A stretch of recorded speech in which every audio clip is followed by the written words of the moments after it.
भर CAG report का उसको खंगाला, लेकिन कहीं पर भी हमें उसमें SC ST OBC से संबंधित कोई विषय नहीं निकला। मैं ये क्लैरिफाई करना चाहूँगा, लेकिन साथ ही साथ ये भी कहना चाहूँगा कि माननीय अध्यक्ष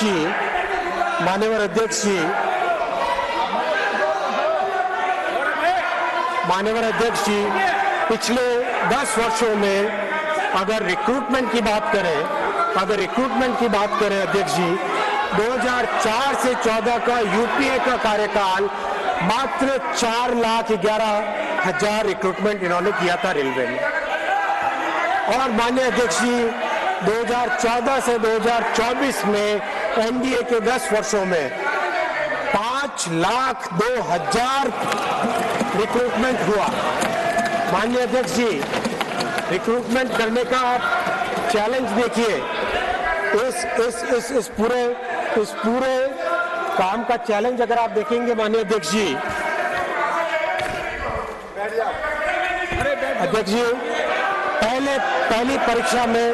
पहली परीक्षा में 1,26,00,000 कैंडिडेट थे, 1,26,00,000 कैंडिडेट, 133 शिफ्ट 68 दिन तक परीक्षा चली, 211 शहरों में परीक्षा चली और 726 सेंटर्स में एग्जाम चला। माननीय अध्यक्ष जी, एक भी कंप्लेंट उसमें नहीं। और मैं धन्यवाद देना चाहूंगा विपक्ष में मान्यवर सांसद महोदय ने पिछले टर्म में इस चीज को एक्नॉलेज भी किया था।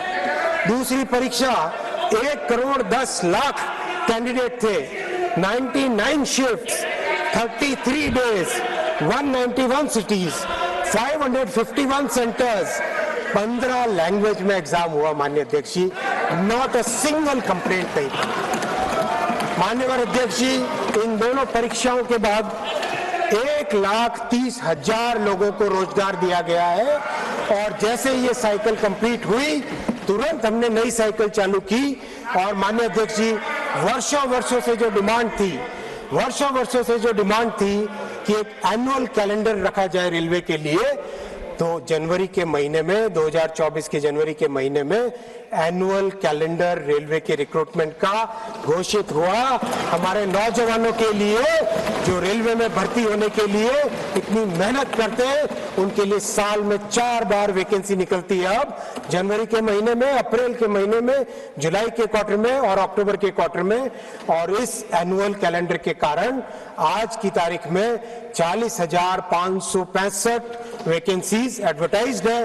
और माननीय अध्यक्ष जी, मैं आपको भरोसा दिलाना चाहूंगा, जिस मेहनत के साथ, जितनी डिटेलिंग के साथ 2 करोड़ से ज्यादा कैंडिडेट्स का एग्जाम लेके बिना कोई कंप्लेंट के ये एग्जाम कंप्लीट किया, वैसे ही आगामी एग्जाम्स भी कंप्लीट होंगे और रेलवे में 40-50 हजार लोग ज्यादा जुड़ेंगे।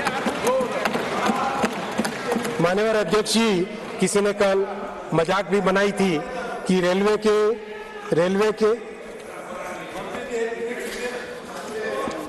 माननीय अध्यक्ष जी, दूध की दुकान लगाने में लगी हुई है, वो दुकान नहीं चलेगी।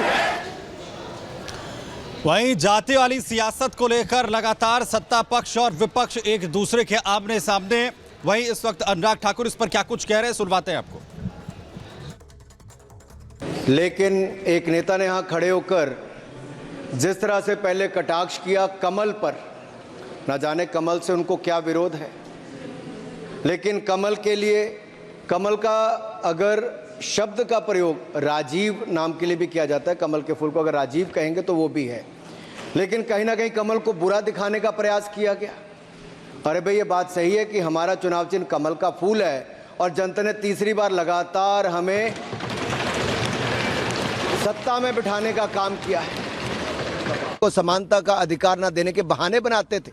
ये वही लोग हैं जिन्हें लगता था कि कैसे उनके सामने कोई दलित व्यक्ति कोट पैंट पहनकर खड़ा हो सकता है और संविधान लिख सकता है। बुद्धू मैं नहीं कह रहा, बुद्धू तो कांग्रेस के तत्कालीन प्रधानमंत्री श्री राजीव गांधी जी ने कहा था, वह भी सार्वजनिक रूप से सांझ को आंच किया। श्रीमान राहुल गांधी जी, पूरी कांग्रेस जमात पढ़ ले कि स्वर्गीय राजीव गांधी जी ने कहा था, आरक्षण के नाम पर बुद्धुओं को बढ़ावा नहीं देंगे।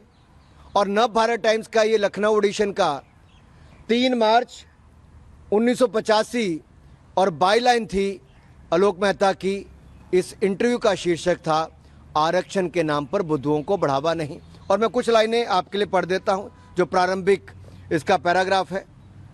प्रधानमंत्री श्री राजीव गांधी की मान्यता है कि संविधान बनाते समय पिछड़ा वर्ग के लिए आरक्षण की जो व्यवस्था की गई, पिछले वर्षों के दौरान उसका बहुत राजनीतिकरण हो गया। इसलिए अब समय आ गया है कि इनके सारे प्रावधानों पर नए सिरे से विचार किया जाए। वास्तव में दबे और पिछड़े लोगों को इस सुविधा और सहायता दी जाए, लेकिन इस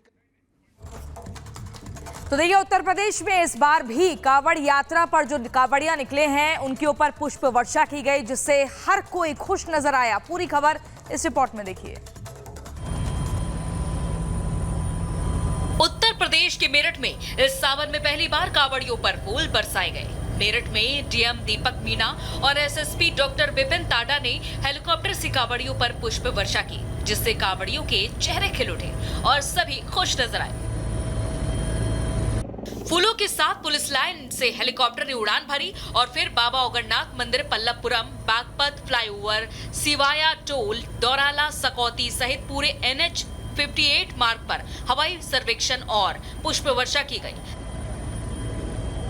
सीएम योगी आदित्यनाथ को धन्यवाद देते हुए कांवड़ियों ने पूरे कांवड़ मार्ग पर की गई व्यवस्थाओं की तारीफ भी की। आपको बता दें कि लगभग हर साल इसी तरह सावन के महीने में कांवड़ियों पर पुष्प वर्षा की जाती है। कांवड़ यात्रा में शामिल होने वाले अलग अलग राज्यों के लोगों के लिए व्यवस्थाएं की जाती हैं। Bureau report, Republic Bharat.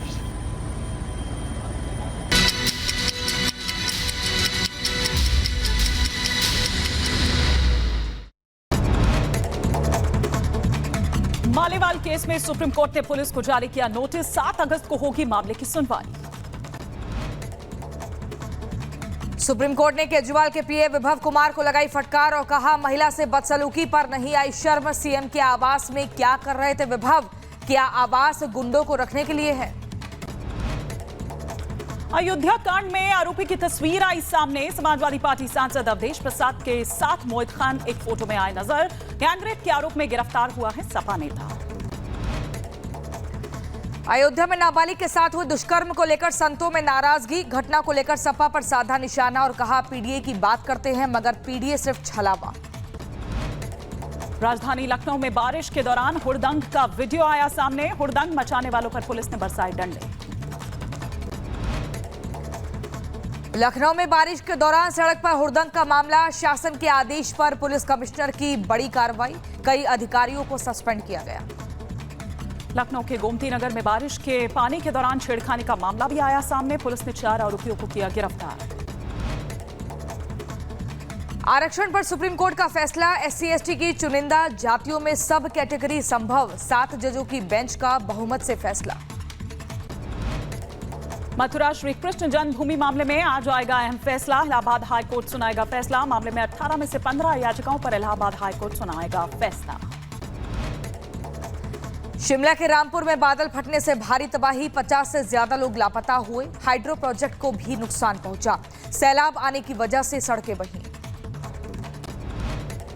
Shimla में बादल फटने के बाद रेस्क्यू ऑपरेशन जारी। लापता लोगों की तलाश जारी। लोगों को सुरक्षित स्थानों पर पहुंचा रखी है एनडीआरएफ की टीम। वायनाड में तबाही के बाद की ड्रोन तस्वीरें सामने आई। पुल को पार करते दिखे लोग। जल प्रलय के बाद लगातार बढ़ रहा मौत का आंकड़ा। केरल के वायनाड में भूस्खलन से अब तक 282 लोगों की मौत। वहीं सैकड़ों लोग लापता हैं।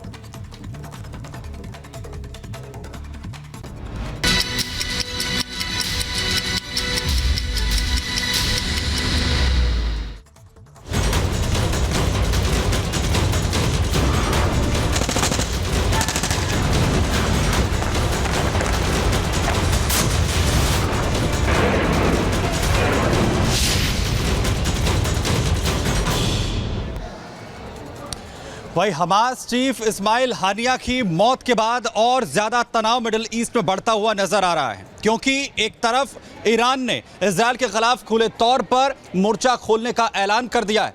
ईरान का कहना है कि वो इस्माइल हानिया की मौत का बदला लेगा। लाल झंडा उसने तैनात कर दिया है, जिसके बाद ये माना जा रहा है कि